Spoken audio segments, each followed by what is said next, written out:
How should Aaron Rodgers feel about the entire draft? Since the Packers traded up to select Jordan Love in the first round of the 2020 NFL Draft, there have been loads of hot takes, which include Aaron Rodgers demanding a trade from Green Bay. The logic comes from the Packers' decision to pick his heir apparent instead of getting someone who could help him, like a second wide receiver opposite of Davante Adams.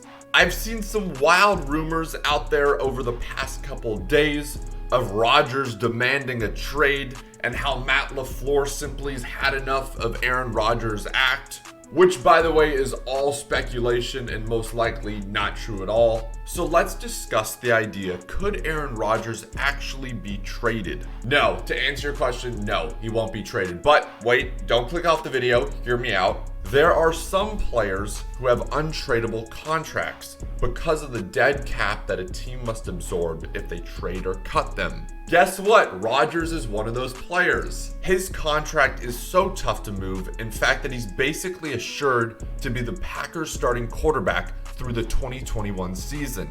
According to Spot Track, if the Packers trade Rodgers before June 1st, they'll eat $51 million in dead cap space in 2020. And if they do it after June 1st, then they'll eat $19.5 million of dead cap space in 2020 and $31.6 million in 2021. As for the next year, the numbers are $31.6 million pre-June 1st, or split it between $14.4 million in 2021 and $17.2 million in the 2022 post-June 1st deadline. Either way, the Packers can't physically afford to trade or cut him.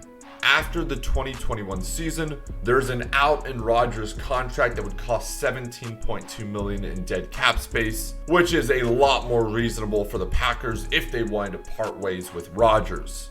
Also, not enough people have mentioned Jordan Love is a developmental quarterback who will likely need at least 2 years to develop into a viable starter. If you put those two guys in a quarterback competition right now, Rodgers is gonna win 10 out of 10 times. I mean, this is Aaron freaking Rodgers we're talking about, guys. 3rd and 1. Rodgers under pressure again and just has to flip it, and it is going to be caught. While it makes sense that Rodgers might be upset at the Packers for not adding any wide receivers in this wide receiver heavy draft, and instead adding a running back to a team that had 2 good ones last year, the fact that he's making over $50 million over the next 2 years and basically has a built-in no trade clause because of his contract suggests he's just not going anywhere. He'll make over $100 million by the time this contract is up and could conceivably get another payday like Tom Brady just got from Tampa Bay when and if he and the Packers do decide to go their separate ways.